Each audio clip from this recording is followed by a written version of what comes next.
નમસ્કાર, આપ જોઈ રહ્યા છો સ્પાર્ક ટુડે ન્યૂઝ. વડોદરા મહાનગરપાલિકાની રિવ્યૂ બેઠક મળી. મ્યુનિસિપલ કમિશનરે રિવ્યૂ બેઠક બાદ પ્રતિક્રિયા આપી છે.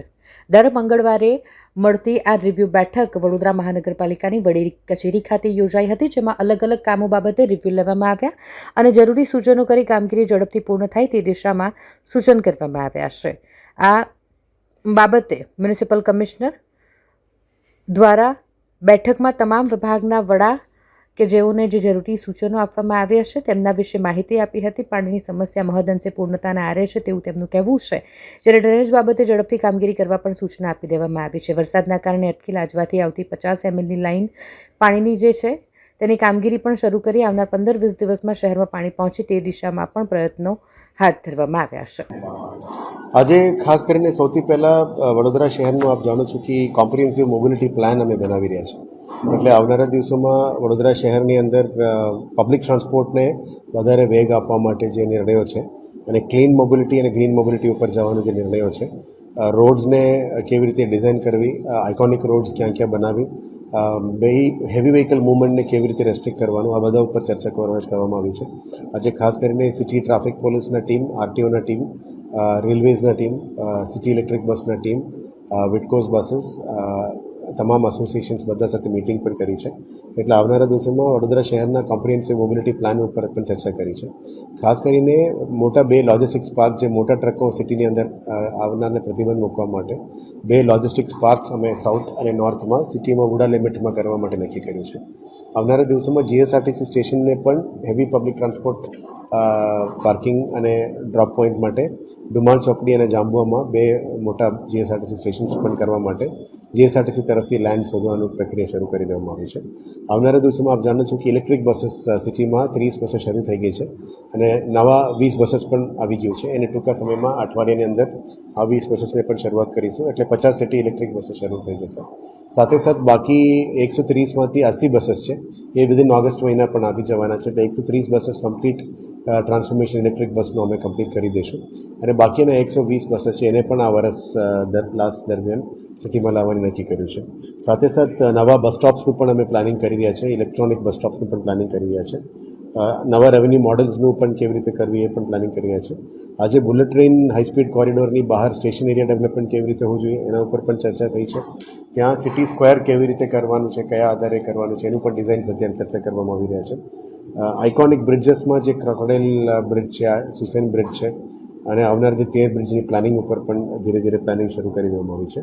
ઓવરઓલ કોમ્પ્રિહેન્સિવ મોબિલિટી પ્લાનમાં મોબિલિટી, લોજિસ્ટિક્સ અને રોડ્સ કેવી રીતે રહેવું જોઈએ, પાર્કિંગ પોલિસી કેવી રીતે અમલીકરણમાં લાવવાનું, એ બધા ઉપર પણ આજે ટ્રાફિક પોલીસ અને તમામ સ્ટેક હોલ્ડર્સ, આરએનબી, અલગ અલગ ડિપાર્ટમેન્ટ સાથે ચર્ચા કરવામાં આવી છે.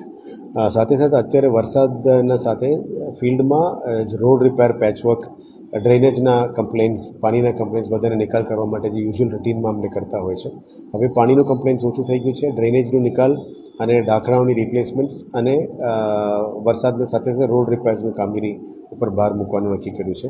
જેમાં કોઈ પણ કોન્ટ્રાક્ટરનું બેદરકારી થતું હોય જેના કારણે અકસ્માતો થતા હોય છે, અદરવાઇઝ અનનેસેસરી કંઈ ઇસ્યુઝ થતું હોય, આ બધા આવા કોન્ટ્રાક્ટર્સ, ડ્રેનેજ હોય, રોડ હોય, પાણી હોય અથવા ઝોન લેવલમાં હોય, એના ઉપર કાર્યવાહી કરવા માટે પણ સૂચના આપવામાં આવી છે. એટલે એક્ઝિક્યુટિવ એન્જિનિયર્સ એના ઉપર કાર્યવાહી કરી રહ્યા છે. સાથે સાથ જે વ્હીકલ્સની જરૂરિયાત છે સિટીમાં અત્યારે ચોમાસા દરમિયાન અને વોર્ડના કાઉન્સિલરશ્રીઓ, વોર્ડના રજૂઆતોની આધારે વધારે સક્શન મશીન્સ, જેટિંગ મશીન્સ અને ક્લિનિંગ મશીન્સનું પણ લેવાની નક્કી કર્યું છે. વોર્ડ વાઇઝ તમામ machinery, grab buckets, super sucker machines અને મિની જેટિંગ મશીન્સ જે ગલીઓમાં પણ જઈને કામ કરી શકાય એવા બધા નવા ખરીદી કરવાનું પણ નક્કી કર્યું છે. સોલિડ વેસ્ટ ક્લિનિંગ માટે લિટર પિકર મશીન, વેક્યુમ મશીન્સ અને લોકો માટે અવરજવર માટે સાધનો, સામગ્રી જે મંગાવવાનું છે એના ઉપર પણ અત્યારે મંગાવવાની પ્રક્રિયા શરૂ કરી દીધી છે. સાથે સાથ ડ્રેનેજમાં કામગીરી, જે રોડ્સ ખોલવાનું છે પબ્લિક માટે, એના પણ વહેલા તકે ખોલવા માટે એમને સૂચના આપી છે, જેથી કરીને ફાસ્ટ મૂવમેન્ટ થઈ શકે એ દિશામાં કામગીરી કરી રહ્યા છે. અત્યારે આપ જાણો છો કે વડોદરા શહેરમાં 2.5 મિલિયન ટ્રી પ્લાન્ટેશન એન્ડ ડિસ્ટ્રીબ્યુશનનું કામ પણ ફૂલ જોશમાં ચાલી રહ્યા છે. આપ જાણી શકો છો કે મોટાભાગમાં પબ્લિક પ્લેસીસમાં અમે કેનોપી લગાવીને વીએમસી આધાર કાર્ડ લઈને એમને ફ્રી રોપાની વિતરણ પણ કરી રહ્યા છે અને અમુક જગ્યામાં પ્લાન્ટેશન્સ પણ કરી રહ્યા છે. જે વીએમસીના હસ્તક જે પ્લોટ છે એમાં પણ બોર્ડર પ્લાન્ટેશન્સ કરવા માટે અત્યારે પ્રક્રિયા હાથ ધરી છે. સાથે સાથે રોપા વિતરણ સાથે મોટા જગ્યામાં જે દબાણો છે આ દબાણોને દૂર કરીને ગાર્ડન્સ વધારે બનાવવા માટે ઝોન વાઇઝ પણ નક્કી કરવામાં આવ્યું છે. વર્કિંગ વુમેન હોસ્ટેલ્સ પણ જે જગ્યામાં કરવાનું છે એને પણ જે ઝોનની વધારે ડિમાન્ડ છે, સાઉથ ઝોન અને ઈસ્ટ ઝોન, ત્યાં પણ વર્કિંગ વુમેન્સ હોસ્ટેલની કામ આગળ લઈ જવાનું નક્કી કર્યું છે.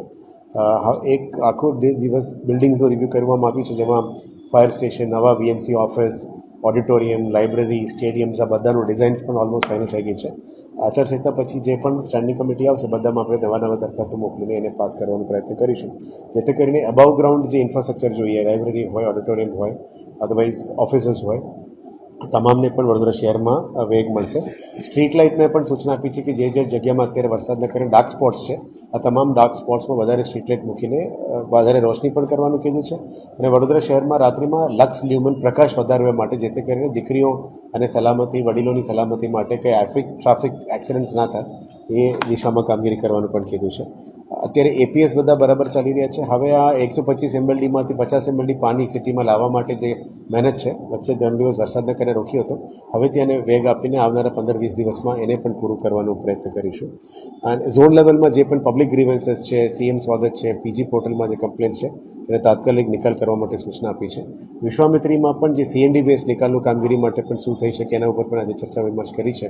અને ગેબિયન વોલ જે સ્ટ્રક્ચર્સ છે વોટર રેગ્યુલેશન ફ્લો માટે, એને પણ કામ પૂરું કરવા માટે સૂચના આપી છે. સાથે સાથે વ્હીકલ પુલ, જેમાં મેજર કમ્પ્લેન્સ વ્હીકલ પુલના છે, એને પણ સોર્ટ આઉટ કરવા માટે 4 વ્હીકલ પુલનું કામગીરી પણ શરૂ થઈ ગઈ છે. આવનારા દિવસોમાં તમામ વ્હીકલ્સને ઝોન વાઇઝ ડીએમસીની અંદર ફાળવણી કરી દેવાના છે, જેથી કરીને વોર્ડમાંથી જે ડિમાન્ડ આવે કાઉન્સિલરશ્રીઓની, પબ્લિકોની, એમાં પણ કોઈનું સંકટ ના હોય, તમામને ગાડીઓ વ્યવસ્થિત મળી જાય, જેટિંગ મશીન્સ મળી જાય, તમામને ગ્રાબ બકેટ્સ મળી જાય, એવા રીતનું મશીનરી સાધન સામગ્રીની ઉપર પણ વધારે ભાર મૂકવામાં આવશે. અને એમની પ્રોપર નિભાવણી અને ડીઝલ ચોરી બંધ થાય, આ બધા ઉપર પણ આવનારા દિવસોમાં થોડું વધારે ફોકસ કરવાના છે. આવનારા દિવસોમાં જે બોલાર્ડ્સ અને ટ્રાફિક માર્કિંગ છે એના ઉપર પણ ભાર મૂકીશું. ઓવરઓલ સિવિક ઇન્ફ્રાસ્ટ્રક્ચર અને મ્યુનિસિપલ સર્વિસીસને સ્ટ્રેન્થન કરવા માટે જે રિવ્યુ મિટિંગમાં જે ચર્ચાઓ છે એ ઉપર લેવામાં આવ્યું છે. અને ઇન્ડિવિજ્યુઅલ પ્રોજેક્ટ વાઇઝ અમે અલગ અલગ ટીમ સાથે કન્સલ્ટન્ટ્સ મૂકીને કામગીરી કરવાના છે. 4 નવા આઇકોનિક રોડ્સ પણ યુઆઈ એક્સપ્રેસ ઓફ ઇન્ટરેસ્ટ મૂકીને એરપોર્ટ રોડ, નીલાંબર સર્કલથી આગળના સેવાસી રોડ, આવા સાઉથ ઝોન અને ઈસ્ટ ઝોનમાં વાઘોડિયા રોડ, આ બધામાં પણ આઇકોનિક રોડ્સ બનાવવા માટે પ્લાનિંગ ડિઝાઇન ફાઇનલ થઈ ગઈ છે.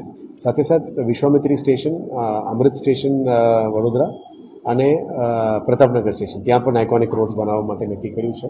આવનારા દિવસોમાં અલગ અલગ મોડલ્સ પણ અપનાવીશું. Public spaces, roads, public spaces અને લેક્સમાં પણ વધારે એક્ટિવિટીઝ કેવી રીતે થઈ શકે, વધારે ઇન્કમ કોર્પોરેશનને કેવી રીતે થઈ શકે, અને લોકોને ત્યાં શું અલગ અલગ પ્રકારની સુવિધાઓ આપી શકાય, એના ઉપર પણ ચર્ચા વિમર્શ કરી રહ્યા છે. જે રીતનું વડોદરા ગેસે અમૂલ જોડે ટાઈપ કર્યું છે, અમે પણ વિચારી રહ્યા છીએ કે નવું સિસ્ટમ્સ કંઈ થઈ શકે કે કેમ, એના ઉપર પણ ચર્ચા વિમર્શ કરી રહ્યા છે. આવનારા દિવસોમાં જે ઓડિટોરિયમ, સ્પોર્ટ્સ કોમ્પ્લેક્સીસ, લાઇબ્રેરીઝ, અતિથિગૃહ, ફાયર સ્ટેશન્સ, બોર્ડ ઓફિસીસ અને બિલ્ડિંગ્સમાં જન્મ મરણનો ઓફિસ, આ બધાની જે બિલ્ડિંગ્સ ઓલમોસ્ટ રેડી ફાઇનલ થઈ ગયું છે. આવનારા દિવસોમાં સ્ટેન્ડિંગમાં એ બધાને અમે પ્રપોઝલ્સ પણ મોકલવાના છે. વોકી ટોકી અમે એટલા માટે લાવ્યા છે કે આ ડિઝાસ્ટર સમયમાં જરૂરિયાત પડે છે, કારણ કે મોબાઈલ કવરેજનું ઇશ્યુઝ આવી શકે છે અને લોકોને થોડું એલર્ટ રહીને કામગીરી કરવા માટે આ સિસ્ટમ ઇન્ટ્રોડ્યુસ કર્યા છે. ખાસ કરીને સેનિટરી ડિપાર્ટમેન્ટના સફાઈ મિત્રો સવારે 7 વાગે આવે, રોડ સફાઈ વ્યવસ્થિત થાય. અને આમાં રિપોર્ટિંગ લેતા વખત અમુક વખતે લોકો જોવા ના મળે, એટલે પ્રોપર રિપોર્ટિંગ આપવા માટે સેનિટરી ઇન્સ્પેક્ટર્સે તમામને આપ્યું છે. અને સવારે મ્યુનિસિપલ સર્વિસમાં પાણી અને ડ્રેનેજનું મોટા સમસ્યાઓ ના આવે એને કંટ્રોલમાં લાવવા માટે વોટર ડિપાર્ટમેન્ટ, ડ્રેનેજ ડિપાર્ટમેન્ટ અને સેનિટેશન ડિપાર્ટમેન્ટને વોકી ટોકી આપવામાં આવી છે. Deputy commissioner, assistant commissioner, sanitary inspectors, drainage department અને પાણીના ડિપાર્ટમેન્ટ સાથે, અને ફાયરના ડિપાર્ટમેન્ટ તો પહેલાંથી છે જ. એટલે ઓફિસર્સમાં થોડું અલર્ટનેસ આવે, કર્મચારીઓ સારી રીતે કામગીરી કરી શકાય, પબ્લિકનું સારું રેસ્પોન્સ આપે, સિટીને વધારે સ્વચ્છ રાખી શકીએ, પાણીની સમસ્યા, ડ્રેનેજની સમસ્યાનું હલ કરી શકાય, એ દિશાથી. અને આવનારા દિવસોમાં જે યુનિફોર્મ સિસ્ટમ અમે ઇન્ટ્રોડ્યુસ કર્યા છે એ પણ તમામ પહેરવાનું શરૂ કરી છે. ધીરે સિસ્ટમ ડિસિપ્લિનમાં લાવવા માટે અને વધારે એફિશિયન્ટલી પબ્લિકની સેવા આપી શકાય, એ ઈચ્છાથી આ સિસ્ટમ્સ લાવવામાં નક્કી કર્યું છે. રથયાત્રામાં જે મિટિંગ ઇસ્કોનમાં થયેલી હતી આમાં અમે નથી જઈ શક્યા, કારણ કે પીએસનું રિવ્યુ મિટિંગ હતો. પણ પોલીસ સાથે પણ કોર્ડિનેશનમાં અમે છીએ, ઇસ્કોન મંદિર સાથે પણ કોર્ડિનેશનમાં છીએ.